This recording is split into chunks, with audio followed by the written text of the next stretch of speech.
inilah yang dipercaya oleh umat muslim. Lihat ya, kitab ini yang dipercaya umat muslim nih. Kaum muslimin, tapi kata Rasulullah, kesibukan para lelaki nanti di dalam surga adalah, malu saya ceritakan ini. Mas Edis, mau terus? Ojo ngono. Kesibukan para lelaki yang masuk surga di surga adalah memecah perawan istri-istrinya. Stop Mas Edis. Perawan terus. Yang kayak gitu. Malam pertama dapatkan perawan istri, selesai dia perawan lagi. Gitu. Ini kitabnya, nama kitabnya. Nama kitabnya. No, itu bukan kitab, tidak ada orang Ibu gak ikut dengar pengajian ini. Ini khusus bapak-bapak. Kata Rasulullah, maaf ini hadisnya sahih. Tolong baca nanti dalam kitab Tamasya ke Surga oleh Syekh Ibnul Qayyim Al-Jauziyah. Judul aslinya adalah Hadil Arwah ila Biladil Afrah. Rasul berkata, maaf, zakar laki-laki ketika dia berdiri karena syahwat selama 70 tahun berdirinya. Yes. Nah, Shalom Bapak Ibu sekalian, saudara-saudara yang dikasihi Tuhan dimanapun berada. Kesempatan ini kita akan mendengarkan diskusi antara Edis TV dan seorang muslimah ini, yang mana ada satu ajaran di dalam Islam yang mana di surga laki-laki itu akan pesta seks, dan muslimah ini tidak mempercayainya, bahkan dianggapnya sesuatu yang tidak mungkin dan sesuatu yang menjijikkan bagi dia. Nah, karena itu Edis menunjukkan bukti-buktinya bahwa itu adalah memang ajaran iman muslim. Ya, kita saksikan bersama-sama saudara-saudara. Gimana dulu? Loh, begini, baik. Sebelum ini ya, kita bicara fakta yang nyata. Begini, saya ini punya banyak teman muslim, dan saya sering sekali zaman-zaman tahun 2014 sebelum ada TikTok, saya itu datang ke rumah-rumah muslim. Nah, ketika saya datang ke rumah-rumah muslim, tidak pernah saya jumpai di rumahnya itu ada Injil ataupun Taurat. Tetapi yang ada di rumahnya itu kitab-kitab fikih, kitab-kitab hadis, kitab karangan ulama A, ulama B, ulama C. Padahal Al-Quran memerintahkan untuk beriman kepada yang sebelum Al-Quran. Begini Mas, kalau begitu yang salah itu bukan orang Islamnya yang rumah yang Mas datangin, yang salahnya itu Mas. Kenapa kita masuk ke rumah yang orang Muslim yang seperti itu, yang kurang ilmunya? Harusnya Mas dari referensi ataupun keingintahuannya Mas, harusnya Mas masuk ke rumah-rumah orang Muslim atau Muslimah yang mempunyai pengetahuan yang lebih tinggi, supaya Mas bisa berdiskusi, bisa berdebat dengan baik gitu loh, dengan memuaskan. Baik, begini Bu, begini. Ibu kan seorang muslimah ya? Oke, sekarang saya mau tanya dengan jujur, apakah di rumah Ibu ada Taurat ataupun Injil? Kalau Injil, saya banyak saudara ya. Bukan, di rumah Ibu adakah Taurat dan Injil? Tidak ada. Tidak ada. Itu fakta nyata bahwasanya umat muslim tidak menjalankan Al-Quran. Ini justru ini yang umat muslim jalankan. Coba ya, Ibu mungkin belum pernah dengar ini. Karena tadi kan nih. Tapi itu tidak usah diperdebatkan. Bukan, kita nggak berdebat, kita hanya sharing saja, sharing. Inilah yang dipercaya oleh umat muslim. Lihat ya, kitab ini yang dipercaya umat muslim nih. Kaum muslimin, tapi kata Rasulullah, kesibukan para lelaki nanti di dalam surga adalah, malu saya ceritakan ini. Mas Edis, mau terus? Ojo ngono. Kesibukan para lelaki yang masuk surga di surga adalah memecah perawan istri-istrinya. Stop Mas Edis. Perawan terus. Yang kayak gitu. Malam pertama dapatkan perawan istri, selesai dia perawan lagi. Gitu. Ini kitabnya, nama kitabnya. Nama kitabnya. No, itu bukan kitab, tidak ada orang Ibu gak ikut dengar pengajian ini. Ini khusus bapak-bapak. Kata Rasulullah, maaf ini hadisnya sahih. Tolong baca nanti dalam kitab Tamasya ke Surga oleh Syekh Ibnul Qayyim Al-Jauziyah. Judul aslinya adalah Hadil Arwah ila Biladil Afrah. Rasul berkata, maaf, zakar laki-laki ketika dia berdiri karena syahwat selama 70 tahun berdirinya. Yes. Nah, makanya di dalam rumah orang Islam yang ada kitab tadi, Tamasya ke Surga, kitab Syekh ini, kitab Syekh itu. Coba di rumah umat muslim ada Taurat dan Injil. Pasti umat muslim tidak seperti yang tadi itu. Mas Edi, sepertinya saya salah ya. Saya salah masuk ke room karena the way saya untuk berdebat, mencari sesama sharing dan inspirasi ya dalam perdebatan yang membuahkan hasil yang baik itu, referensi saya bukan dengan ustadz-ustadz yang membicarakan hal-hal yang sangat fisik manusiawi kayak gitu. Ya, ini kan sangat fisik ya bentuknya ya, dari yang tadi dimainkan ya recordingnya ya. Ya, itu sangat fisik dan tidak ada namanya di surga itu kita bermain fisik lagi. Kita sudah menjadi ruh pada saat kita di surga. Salah, Bu. Mau saya tunjukkan dasarnya dalam Al-Qur'an? Tidak. Mau saya tunjukkan dasarnya? Jadi pada saat kita sudah di surga, kita sudah bukan lagi berbentuk fisik, sudah tidak ada jasad kita. Kita Kristen. kembali lagi ke ruh. Itu paham Kristen, Bu. Loh, itu paham saya Muslim. Saya Di dalam Islam bukan itu. Baik, saya tunjukkan ayatnya. Itu ada di dalam Quran, surat nih. Ini nama suratnya ya. Di dalam Quran tertulis nih, dalam surat An-Naba. Ini surat An-Naba ya. Ya, waqaiba atraban. Ya, coba nih sebentar saya balikkan kamera saya biar kelihatan jelas penuh. Sebentar ya, Bu ya. Nih, saya balikkan. Lihat itu. Dan Allah sediakan bagi mereka kenikmatan seksual dan pemberi ketentraman hati, bidadari surga, yaitu gadis-gadis jelita berpayudara montok. Mohon maaf nih, Bu. Loh, ini memang Al-Quran. Ya tidak, itu bukan Al-Quran itu. Loh, ini Al-Quran, Bu, dalam surat An-Naba nomor 33. Iya, ibu yang salah. No. Kita tidak mencari di sini kesalahan ataupun apa. Kita mencari karena begini, karena tadi Ibu mengatakan di surga, di kehidupan yang akan datang itu bentuknya adalah roh, seperti malaikat, betul? Betul. Tidak ada lagi kegiatan aktivitas fisik seperti seksual dan lain sebagainya, betul? Sudah lebih daripada itu. Iya, sayangnya itu ajaran Kristen. Ajaran Islam bukan seperti itu. Waduh, berbahaya ini. Referensinya ini, Bu, saya tunjukkan. Referensi Muslim yang Mas ambil itu referensi Muslim yang tingkat sangat dasar. Masnya salah gaul, salah main. Coba ya, kita tunjukkan surat An-Naba ayat 33 ya. An-Naba 33 saya tunjukkan, Bu. Supaya kita tidak jadi asumsi liar dan kita juga tidak ngarang bebas ya. Nih, saya balikkan kamera saya. Saya tunjukkan. Loh. Nih ya. Nih, ini An-Naba 33, Bu. Surat An-Naba 33. Nih, di dalam tafsir-tafsirnya ini banyak sekali nih tafsir nih. Dan perawan-perawan. Ini tidak. Gadis-gadis remaja yang mendapatkan gadis-gadis muda yang buah dadanya masih kencang ini. Mas, apakah harus dibawa pembicaraan seperti itu hanya untuk menjelekkan satu kekurangan? Saya tidak menjelekkan. Enggak, Bu Bima, ini memang benar. Ini tafsir saya tidak mengada-ada. Tafsiran Mas itulah tadi saya bilang, tafsiran Mas itu masih ditafsir oleh orang-orang yang punya ilmu rendah. Waduh, apakah ini lihat nih tafsir As-Sa'idi Syekh Abdurrahman bin Nasir ini?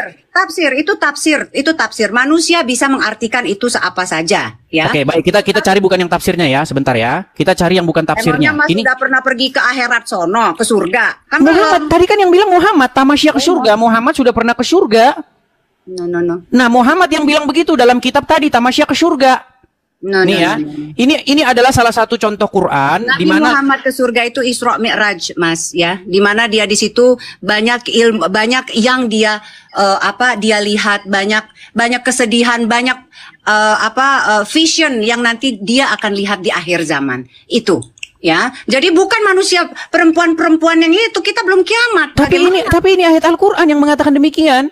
Loh, Mas tuh penafsirannya itu yang hanya berbentuk fisik. Gitu. Ini bukan penafsiran saya tidak pernah menafsirkan ini.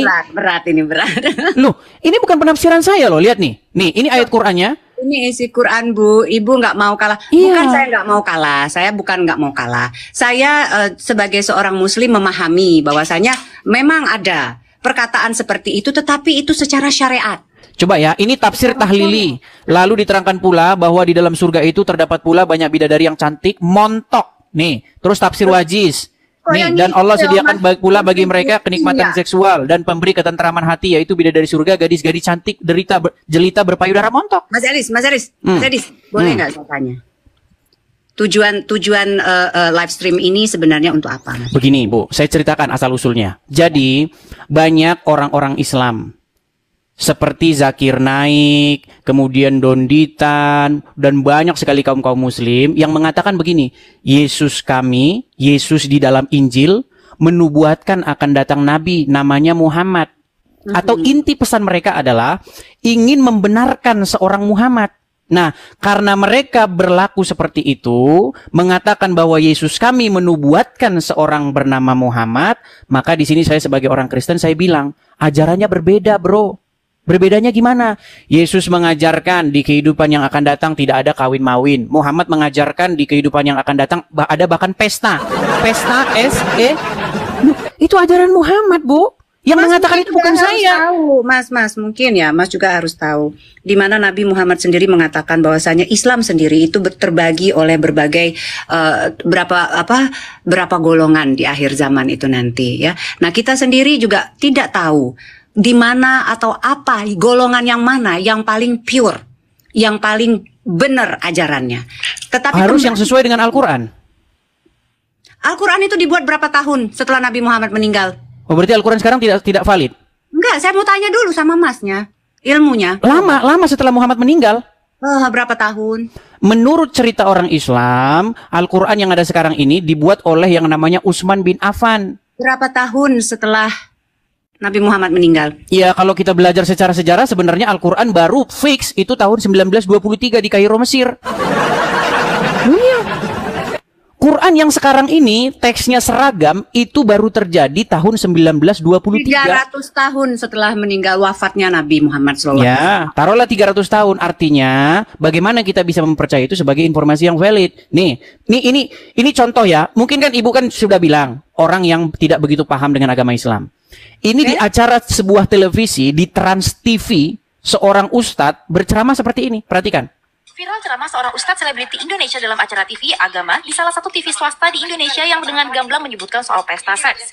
Acara ini. Oke, saya ini kan videonya langsung saja ya. Videonya langsung nih. Saya udah lihat itu. Iya, enggak, biar teman-teman juga melihat nih. Lihat nih ya, biar teman-teman mendengar. Coba nih. Istiqomah Islam agama. Coba nih, lihat nih. Salah satu nikmat yang ada dalam surga adalah pesta seks. Minta maaf, karena inilah yang kita tahan-tahan di dunia.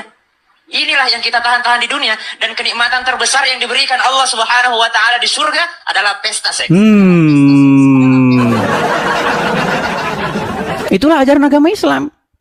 Ya, betul. 73 atau 73 ya? 72 bidadari. Itulah kenapa banyak jihadis. Ngapain ngomongin bidadari nanti? Di dunia aja udah banyak bidadari. Nah, itulah makanya saya bilang ajaran Islam, Bu. Nah, menurut Muhammad, wanita-wanita kebanyakan masuk neraka, penghuni neraka. Makanya, gimana? Kita santai aja di sini. Iya, santai saja. Maksudnya begini, kalau umat Islam mengatakan bahwa Yesus kami menubuatkan Muhammad, maka kami sebagai Kristen, kami umat Kristen akan menjawab, nggak mungkin Yesus kami menubuatkan orang seperti Muhammad, karena ajarannya soal, saya malu ngomong kayak begitu di hadapan Ibu, ajarannya soal SEX. Mas Edis, ini kalau saya ya. Kalau saya sangat paham dan saya tidak tahu kalau ini bisa diterima ataupun tidak. Kalau saya, keimanan itu berasal dari ruh yang suci. Ya. Sedangkan agama itu adalah sebagai petunjuk kita bagaimana kita itu masuk ke dalam jalur yang benar. Bagaimana cara kita berterima kasih, bersyukur, memuji Tuhan kita. Menunjukkan rasa terima kasih kita kepada Tuhan. Tapi itu mustahil dicapai kalau seseorang itu percaya agama Islam. Loh, kenapa tidak? Karena begini, tidak mungkin seseorang itu menjadi baik, tapi di detik yang sama dia percaya agama Islam. Mas, terkadang gini Mas Edis, keyakinan itu tidak membutuhkan suatu akal logika yang terlalu berlebihan. Tapi begini, yakin saja. Begini. Kita yakin suami, jangan jauh-jauh deh ke Tuhan. Kita yakin suami kita setia, yakin. Oke, sekarang masalahnya begini. Islam itu bukan yang keluar dari mulut saya, bukan yang keluar dari mulut Ibu. Tapi Islam itu adalah apa yang diajarkan oleh Muhammad, betul? Mas, Nabi Muhammad itu adalah panutan. Iya, Islam adalah apa yang diajarkan oleh Muhammad, betul? Apapun yang dia lakukan. Nah, yang dia lakukan ini kan dilihat dari berbagai macam pandangan. Penglihatan orang yang berbagai macam ya pada saat itu. Bisa saja mereka mentafsirkan lain. Bisa saja pengertian dari satu orang dan satu orangnya lain, dari para sahabatnya itu pun lain gitu loh. Baik. Ya, Kalau ini kira-kira bagaimana? Apakah kita di sini masih berlainan di sini? Ini adalah ajaran agama Islam nih. Makanya saya tadi bilang, mustahil seseorang itu menjadi orang baik, tapi di detik yang sama dia Islam. Itu statement siapa itu? Itu statement saya. Itu statement saya. Kalaupun ada, saya percaya banyak orang yang KTP-nya tertulis Islam, tapi dia baik. Teman-teman saya, keluarga saya di KTP-nya Islam, tapi dia orang baik. Karena apa? Karena dia tidak menjalankan ajaran agama Islam. Seandainya dia menjalankan agama Islam, dia akan jadi orang jahat. Nih, saya tunjukkan. Bagaimana Bagaimana jika orang Islam menjalankan ajaran agama Islam? Nih saya balikkan ya, perhatikan. Nih, saya tunjukkan. Perhatikan. Sebentar, agak sedikit blur. Nih, ini hadis, nomor hadisnya ini, ya, dari Abu Hurairah radhiyallahu anhu, Rasulullah SAW bersabda, janganlah kalian memulai salam kepada Yahudi dan Nasrani. Apabila kalian bertemu dengan salah satu dari mereka di jalan, maka desaklah ia ke jalan yang sempit. Ini ajaran Islam. Kalau ketemu dengan orang Yahudi, orang Nasrani di jalan, desak mereka, persempitlah jalan mereka. Makanya saya tidak heran kalau ada orang Kristen di jalan, ada orang Islam pasti dibubarin ibadahnya. Makanya saya bilang, ini ajaran orang Islam. Makanya saya bilang, mustahil seseorang menjadi Islam di detik yang sama dia jadi orang baik. Nggak pernah disuruh gitu, nggak pernah. Oke, ini hadis siapa? Nggak tahu saya itu hadis dari mana. Nah, hadis makanya aja. Tadi saya bilang, Bu Bima, yang membuat Ibu Bima masih Islam adalah karena Ibu Bima tidak mendalami agama Islam. Seandainya Ibu mendalami agama Islam, saya yakin besok pagi Ibu tidak jadi orang Islam lagi. Tidak ada.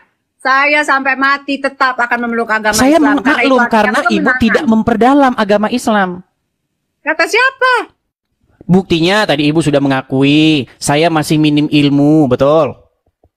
Ya kalau ilmu kan kita harus banyak belajar, banyak Iya, artinya Ibu Bima kurang memperdalam agama Islam, betul?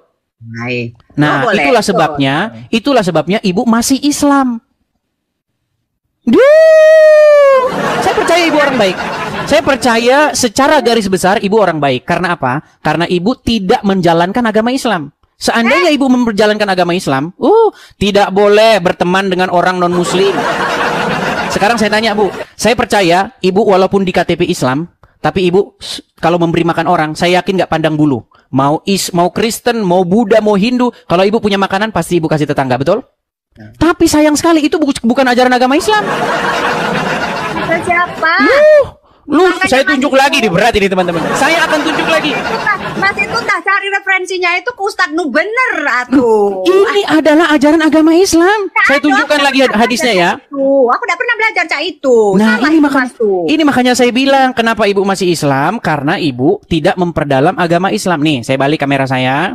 Saya tunjukkan lagi nih. Ini kalau jadi orang Islam. Ini. Mas Edis ini manipulatif ini Mas Edis. Tidak nih. Dari hadis riwayat Abu Daud, Ahmad, Ibnu Hibban, Ad-Darimi ini. Ya dikatakan begini, dari Abi Sa'id Al-Qurdi radhiyallahu anhu bahwa Rasulullah SAW bersabda, janganlah kamu berteman kecuali dengan orang mukmin dan jangan pula seseorang memakan makananmu kecuali orang yang bertakwa. Mas, udahlah Mas itu makanya kalau memang benar mencari ilmu keislamannya itu, pergilah ke Islam ataupun tokoh-tokoh ataupun ustadz-ustadz, guru-guru yang memang sudah tinggi ilmunya. Sudah saya lakukan. Ada KT. Sudah Bu, aku ini udah belajar agama Islam itu sangat dalam sekali. Udah KT. Sekali ngomong sama biasa baik. Biasa baik kau itu udah KT kau tuh.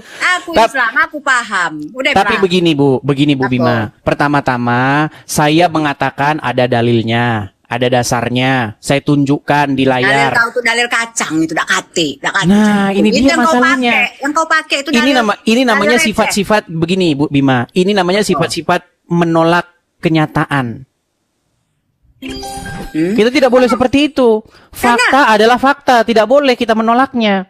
Nggak gini kan, tadi kan kamu udah, Mas Edis kan udah tahu tuh. Dasar basicnya sendiri, Islam sendiri kan ada 73 golongan. Ya, jadi Mas Edi sendiri melihatnya itu di mana dulu gitu loh.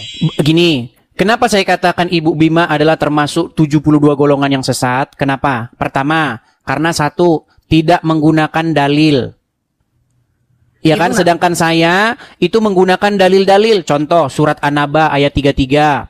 Bahwasanya orang-orang bertakwa, pahala, ya, hadiahnya adalah gadis-gadis yang berpayudara besar. Itu Al-Quran yang mengatakan. Lalu janganlah makananmu dimakan oleh orang kecuali orang yang bertakwa. Janganlah kamu berteman kecuali dengan orang muslim.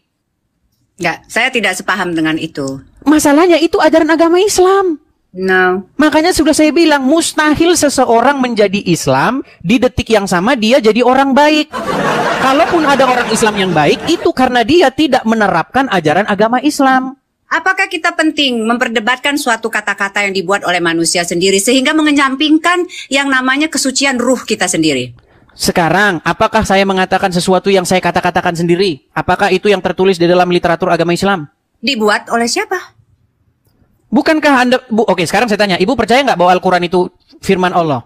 Saya percaya Al-Quran, tetapi Oke, kalau yang tertulis di dalam An-Naba 33 tadi apa? Nah, itulah makanya ditafsirkannya itu dari berbagai macam perspektif, Mas. Ini tidak penafsiran. Waqaiba atroban. Artinya adalah gadis-gadis yang berpayudara menonjol. Mas Edis itu terlalu cetek pemahaman tafsiran dari Al-Quran itu sendiri. Secara gini, Mas, kalau kita itu ibaratnya sudah menjadi ruh, apakah masih kita pandang itu yang kayak gunung-gunung apa tadi Mas bilang itu? Nah, itulah ajaran agama Kristen. Nih, ada satu dialog antara Yesus dengan orang-orang Saduki. Jadi ada satu sekte dalam agama Yahudi, yaitu orang-orang Saduki. Orang-orang Saduki itu tidak percaya dengan kebangkitan orang mati. Kalau orang sudah mati, sudah selesai hidup ini, nggak ada kebangkitan. Nah, orang-orang Saduki dalam tanda kutip, mereka mengejek Yesus dengan pertanyaan begini. Guru adalah seorang wanita. Dia memiliki suami, kemudian suaminya meninggal. Nah, kemudian dia mengambil suami lagi, suaminya meninggal lagi. Mengambil lagi, sampai 7 kali. Lalu perempuan itu pun mati. Pada hari kebangkitan nanti, siapakah yang menjadi suami dari perempuan itu? Sebab dia telah bersuamikan 7 orang. Apa kata Yesus? Kamu betul-betul sesat. Karena pada waktu hari kebangkitan, orang tidak kawin dan dikawinkan, melainkan hidup seperti malaikat di sorga. Orang tidak kawin lagi. Tubuhnya tidak membutuhkan lagi makanan untuk bisa hidup. Tetapi dibangkitkan dengan tubuh yang baru. Nah, sedangkan di dalam ajaran agama Islam, lanjut. Loh, bahkan ceramah. Ada ceramah dari satu ustazah. Ceramahnya sangat viral dan fenomenal. Apa dia bilang? Di hari surga besok, Bu. Ya, jangankan pangeran-pangeran. Suami orang pun tidak apa-apa. Itu ajaran ustazah yang sangat viral. Mungkin sebenarnya yang harus jadi ustazah itu saya kali ya. Nah, makanya coba tanggapi dulu itu ustazah yang lagi viral. Dia bilang apa? Jangankan pangeran, kata dia, dengan logat Minangnya. Jangankan pangeran, suami orang pun nggak masalah kalau mau. Itu surganya Islam. Turunin Bang, bosen katanya. Udah disuruh-suruh saya. Gimana kira-kira? Boleh kita lanjut lagi besok atau bagaimana? Oh, nggak masalah. Saya tadi juga sebenarnya agak menarik sih ilmu ini ya, sharing ini gitu kan, debat ini gitu kan. Tetapi yang ingin saya sampaikan di sini, kalau saya sendiri secara pribadi ya Mas ya, banyak juga yang menghujat saya karena saya tidak menggunakan hijab ya, ataupun saya memakai hijab. Bagus, hijab itu tidak ada dalam Al-Quran. Nggak ada, hijab itu tutup kepala, nggak ada. Saya 13 tahun memperdalam agama Islam. Ya, 100 kali lebih saya membaca Al-Quran. Tidak saya temukan pengertian hijab itu artinya tutup kepala. Yang dihijabi itu ini, dada ke bawah. Karena zaman dulu perempuan-perempuan itu tidak pakai atasan, mohon maaf, tidak pakai atasan. Lalu Umar punya ide, Umar bin Khattab, sahabatnya Muhammad punya ide, berkata begini, wahai Rasulullah, bagaimana kalau istri-istrimu ini dihijabi? Hijab itu artinya penutup badan, bukan penutup kepala. Hijab sebagai penutup kepala itu. Mas Edi, saya bilang di dalam agama saya sendiri pun, dalam agama sebagai seorang muslimah ya, saya juga sebenarnya agak-agak sedikit ingin membuka gitu ya untuk pemahaman teman-teman ya. Ternyata di dalam Muslim sendiri saling menjatuhkan dengan hijab itu sendiri pun itu juga luar biasa pressure-nya, tekanannya gitu ya. Karena saya juga terkadang menggunakan kerudung ataupun kadang tidak gitu kan. Ini apa toh? Apa iki? Gip itu, gip.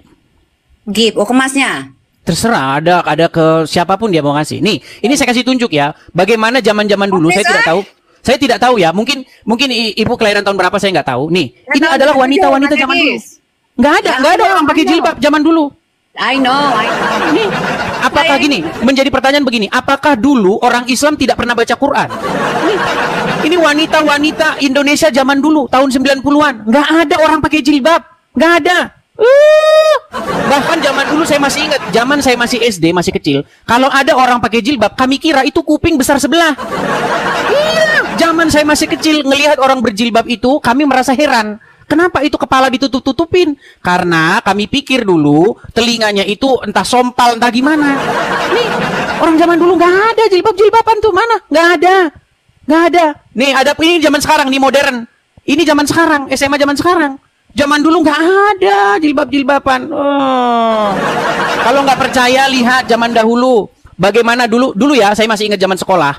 Emang Mas Edi sini lahir tahun berapa? Saya umur saya sekarang belum ada belum ada, masih 35 lebih dikit. Ah, masih muda lah. Saya Iya. aja udah umur 49, 48. Iya, ibu mirip artis soalnya. Mirip siapa? Saya lupa. Jadi gini, zaman saya sekolah, zaman saya masih SD, saya masih ingat foto-foto di buku saya dulu. Nah, Ita Purnamasari, Novia Kolopaking, Desirna Nasari, siapa lagi? Pokoknya foto-foto artis zaman dulu nggak ada pakai jilbab. Jilbab itu adanya dari tahun 2015 ke sini. Itu Mas, pun yang promosi pakai jilbab harus pakai jilbab, tukang penjual jilbab. Istrinya ustadz di pondok pesantren. Mereka yang gembor-gemborkan pakai jilbab biar laku dagangannya. Iya. Mas, kalau saya yakin ya, yang namanya kita percaya, kita bertakwa, itu terkadang tidak perlu menggunakan logika yang terlalu berlebihan. Percaya saja. Tapi Karena- itu sayangnya ajaran agama Kristen. Di dalam ajaran agama Kristen, apa yang pernah ditanya kepada Yesus? Guru, hukum apakah yang terutama? Apa kata Yesus? Kasihilah Tuhan dengan segenap hatimu, dengan segenap kekuatanmu, dan dengan segenap akal budimu. Dan kasihilah sesamamu manusia seperti dirimu sendiri. Pada kedua hukum itulah semua hukum tergantung. Amin, Semua amin. hukum digantungkan kepada itu. Tapi sayang, kalau ibu masih beragama Islam, apalagi menjalankan agama Islam, mustahil ibu mengasihi sesama. Tadi kan sudah saya bacakan. Menurut ajaran agama Islam, jika kamu bertemu dengan orang Wahyudi dan orang Nasrani di jalan, desaklah mereka ke jalan yang sempit. Jangan seperti itu, digede-gedein banget. Tapi itu kan memang benar. Cobalah kalau misalnya di negara-negara yang muslimnya minoritas, orang muslim yang digencet habis-habisan. Di mana? Oh. Tidak benar. Mana? Coba tuh pergi ke Paris tuh, semua orang Islam yang menggunakan dengan Saya sudah pernah di Paris, saya sudah pernah ke Prancis, nggak ada di situ kayak begitu, nggak ada. Nggak ada. Enggak lah. Tidak Paris ada. ada. Seperti yang ibu katakan tidak benar. Oh, saya tidak terguncang, Mas. Ini ya, maaf saya baca. Saya tidak terguncang. Saya pun paham tentang sedikit ilmu kasih Tuhan ya. Kudus. Saya sedikit paham itu ya. Dan saya menyikapi semua perbedaan itu diambilnya bukan di perbedaannya, tetapi apa yang mempersatukannya. Itu saja. Ya, tetapi masalahnya jika ibu masih Islam atau menerapkan ajaran Islam, mustahil bersatu. Karena Muhammad itu membawa permusuhan. Bahkan di dalam hadis dikatakan, kiamat tidak akan terjadi sampai sebelum kaum muslimin membunuh. Loh, itu fakta loh. Apa? Saya pakai kata sensor karena nanti ini kan tahu kan TikTok kan banyak kata-kata yang disensor. Maksudnya membunuh NUH.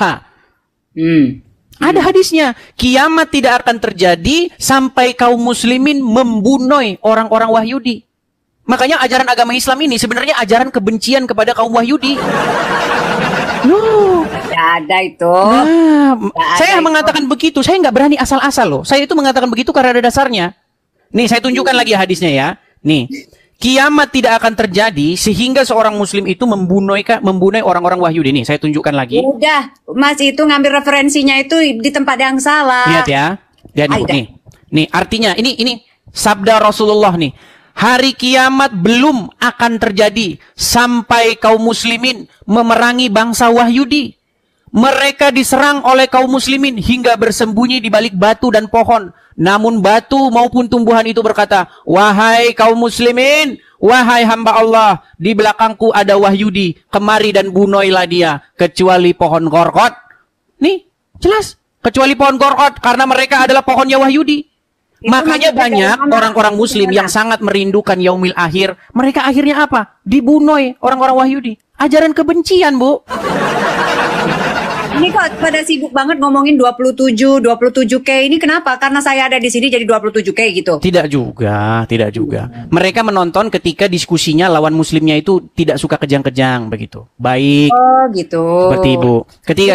Ketika Ibu bicara fakta seperti ini ya, sopan, ya, berargumen, tidak mencak-mencak, tidak marah-marah. Ini menjadi percakapan yang berbobot, berisi. Oh, begitu. Gitu loh. Ya sudah. Karena selama ini yang naik ke sini itu muslim-muslim yang parah. marah-marah, ngamuk-ngamuk, kesetanan, surup, kejang masal, berbusa-busa. Itu yang naik ke sini kayak begitu terus. Wajah orang Islam di sini sudah digambarkan seperti itu. Bisanya marah, ngamuk, berargumen nggak mampu. Ya, ya, ya. Kalau saya sendiri ya Mas ya, saya senang dengan diskusi seperti ini. Tetapi bagaimanapun itu tidak akan pernah merubah keyakinan saya. Ya, gini, artinya tidak mungkin membalikkan semudah membalikkan telapak tangan. Ibu sudah dari kecil, sudah dididik bahwa Islam itu agama yang benar, begini-begini. Tidak mungkin membalik itu mudah sekali. Pasti nanti ada yang namanya proses. Proses berjalan, nanti ibu akan mendalami sendiri, baca sendiri. Makanya kalau seorang menjadi muslim, maka dia lambat laun akan mirip seperti Muhammad. Karena Muhammad suri toladan. Loh, di dalam agama Islam, Muhammad itu contoh, sampel, contoh suri toladan terbaik. Yeah. Muhammad menikahi anak di bawah umur namanya Aisyah. Loh, kan ibu kan belum tahu. Tahu dong, saya tahu. Nah, tetapi bagaimana kita dapat mencontohnya? Jangan disamakan antara climate di zaman dahulu, samakan dengan situasi kondisi climate di zaman sekarang. Kalau demikian begini, coba berikan saya satu orang di zaman Muhammad yang juga menikahi anak di bawah umur. Nggak ada, cuman Muhammad sendiri pelakunya. No, tradisi di sana memang sudah, bahkan sebelum lahir pun kadang-kadang sudah dinikahkan, Mas. Tidak ada. Saya sudah membaca referensi, saya membaca literatur, sahabat-sahabat Muhammad, para tabi'in, nggak ada yang menikahi anak di bawah umur 6 umur 6 sampai 7 tahun, nggak ada. Cuman Muhammad. Nah, sekarang gini, pada saat Nabi Muhammad Rasul itu takutnya menggauli istrinya di usia berapa istrinya? Menurut hadis itu 9 tahun. Dinikahi umur 6 tahun dan digauli pada waktu berumur 9 tahun. Nah, 9 tahun itu zaman dulu, Mas. Bapak saya umur 14 tahun udah jadi tentara. Ya, apakah dia menggauli anak umur 6 tahun? 9 tahun? No, you don't get what I mean ya. Bapak saya 14 tahun udah jadi tentara di zaman perang. Iya, ya? Pada zaman saya tahu, pada zaman Jepang, pada zaman Belanda, karena tidak punya tentara, kita itu kekurangan tentara, makanya pasukan-pasukan yang waktu Nippon datang, mereka mengerahkan pemuda-pemuda dari umur 14 tahun pun sudah dikerahkan jadi tentara. Pasukan peta itu. Saya itu kan ingin menyamakan pada saat itu usia 12 tahun di zaman dulu dan di zaman sekarang itu beda. Iya, kalau 12 tahun, tapi ini 9 tahun. 9 tahun tuh kelas 2 SD. Lu tadi Mas sedangkan umur 12 tahun itu udah kelas 6 SD. Tadi Masnya bilang, digauli itu di usia 12 tahun. Bukan, 9 tahun. Aisyah digauli oleh Muhammad ketika Aisyah itu bermain-main boneka. Makanya saya bilang, betapa gawatnya dunia ini kalau orang mencontoh Muhammad. Loh, saya bilang fakta loh, tapi ketika saya mengatakan fakta begini, umat Islam marah dengan saya. Coba, jika ada seorang laki-laki berumur 55 tahun, menggauli anak umur 9 tahun, dijemput polisi, Bu. Datang unit PP ini perlindungan anak. Ya sudahlah, itu kan zaman dahulu, Mas. Nah, makanya saya bilang begini, Bu, yang harus dijadikan contoh suri tauladan itu haruslah Yesus, supaya hidup kita itu benar dan baik. Makanya menjadi Kristen itu kuduslah kamu sebab aku kudus. Sedangkan menjadi seorang Islam menjadi seperti Muhammad. Betapa bahayanya kalau orang jadi seperti Muhammad. Aku diperintahkan untuk memerangi manusia sampai mereka harus. Loh, ada hadisnya. Ada hadisnya loh. Kalau enggak, darah dan harta mereka tidak terpelihara. Mas itu katanya udah 13 tahun baca Al-Quran. Masa tidak menemukan keindahan dari situ? Ketika saya dengar dari umat muslim yang awam-awam, yang unyu-unyu, memang begitu. Islam itu indah, rahmatan lil alamin. Casingnya. Tapi ketika saya badalami, nih, saya kasih contoh lagi ya. Nih. Jikalau seorang muslim mencontoh Muhammad, inilah yang terjadi, Bu. Lihat ya, perhatikan nih. Di dalam Sunan At-Tirmizi nomor sekian-sekian nih, 2531, apa dikatakan di sini nih? Perhatikan ya. Nih. Rasulullah Shallallahu alaihi wasallam bersabda, "Saya diperintahkan untuk memerangi manusia hingga mereka mengucapkan tidak ada Tuhan yang berhak disembah selain Allah. Apabila mereka mengucapkannya, maka mereka telah menghalangiku untuk menumpahkan darah dan merampas harta mereka." Nih, kalau orang nggak ngucapin syahadat sama Muhammad, darah dan hartanya tidak terpelihara dari Muhammad dan para pengikutnya. Ini hadisnya, saya tidak mengada-ngada loh. Ini semua dalilnya ada ketika saya berbicara. Saya tidak berpinjakan pada hadis 100%, Mas. Nah, berarti ini yang saya bilang sulit. Tapi tidak apa-apa, itu proses kok. Saya tahu itu proses. Proses apa? Proses meninggalkan agama Islam. Iya, karena memang pada akhirnya nanti kalau kita betul-betul mendalami, nanti kita waktu tidur malam-malam pikirkan, sebenarnya kita ini mau kemana? Dari mana asal usul manusia ini? Kemana manusia ini pergi? Ya kan? Ya, kalau saya sih punya keyakinan bahwasanya saya ini dari ruh. Ruh itu adalah dari Tuhan dan akan kembali ke Tuhan. Dan di dalam agama Islam tidak boleh sembarangan berbicara tentang ruh. Bahkan Muhammad tidak diberikan pengetahuan tentang ruh. Loh, saya tunjukkan. Ada dalilnya di dalam Quran. Dulu, Aidah, udah. Mas itu belajar Islam mana dulu? Islam cetek, Mas dalamin terus Mas cari perbedaan-perbedaannya. Sama no. Baik. Saya ketika berbicara itu tidak asal-asal berbicara. Di dalam Quran surat Al-Isra ayat yang ke nih. Saya balikin ya kamera saya ya. Saya balikin lagi kamera saya. Ini kalau saya ngomong tuh ada dalilnya semua. Tidak pernah saya asal-asalan ngomong. Nih. Saya perbesar dulu. Dalilah. Nih. Dan mereka bertanya kepadamu Muhammad tentang ruh. Katakanlah, ruh itu termasuk urusan Tuhanku. Sedangkan kamu diberi pengetahuan hanya sedikit. Orang Islam nggak tahu tentang ruh. Itu Islam mana dulu? Ini Al-Quran, surat Al-Isra. Mas, di dalam Al-Quran itu sendiri dikatakan bahwasanya pada saat nanti kita kembali, kita itu akan berupa ruh. Tidak ada ayat yang demikian. Yang ada adalah Muhammad diberitahu kalau ada orang bertanya tentang ruh kepadamu, bilang, aku tidak diberi pengetahuan melainkan hanya sedikit. Nah, terus manusia itu menurut Mas punya nyawa itu apa? Nah, di dalam ajaran agama Islam tidak diajarkan seperti itu. Yang ada itu di dalam ajaran agama Kristen. Aduh. Nggak ada, aduh. Tapi kita jadi kejauhan ini bahasan kita ini. Tapi intinya masa sih? Gimana? Nyarinya itu, referensinya itu di tempat yang benar, jangan di tempat yang cuma cetek-cetek gitu ilmunya. Oke, di mana saya harus memperdalam agama Islam? Abdul Somad sudah saya undang datang kemari. Pak Abdul Somad, jangan biarkan umat Muslim setiap hari di sini menjadi menjadi samsak hidup. Pak Ustadz Adi Hidayat, tolong datang kemari. Ayo diskusi dengan saya. Naik ke komal saya. Datang ke sini cukup dengan memencet tombol di HP Anda. Anda sudah datang ke sini. Tidak perlu repot-repot. Saya tahu Abdul Somad nggak soalnya ke Singapura aja dia ditolak. Abdul Somad tuh ke Singapura aja dia ditolak, tidak diterima. Masih cari misalnya kajian-kajian yang sudah lebih tinggi kali ya ilmunya itu di makrifat, kajian makrifat dan lain sebagainya. Jadi bukan hanya sekedar syariatnya aja yang kita baca, yang kita ikutin, repot. Justru kalau kita mengikuti makrifat Islam yang golongan Islam Sufi, nih, saya akan tunjukkan apa kata orang-orang Islam. Nih, sebentar ya. Sebentar.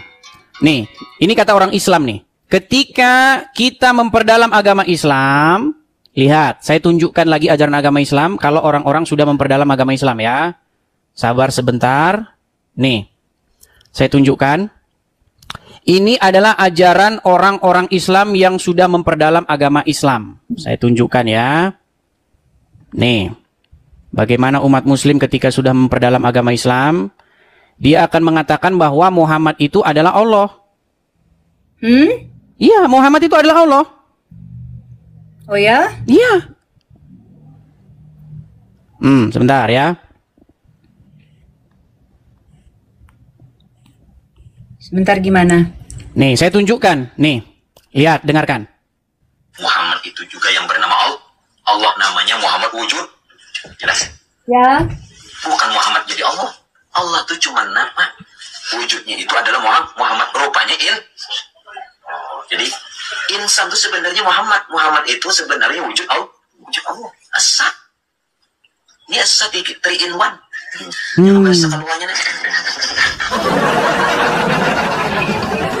Mas Edis. Oke. Terima kasih banget. Sama-sama, Bu. Apa itu namanya? Sudah tadi mengaccept ya. Dan ya semoga gini deh Mas Edis, kalau boleh saya titip, lebih baik kita mengedepankan kesamaan, jangan seharusnya itu yang saya ingini, supaya Islam bahas agama Islamnya, Kristen bahas agama Kristennya. Tapi yang terjadi orang Islam bahas agama Kristen terus. Ya.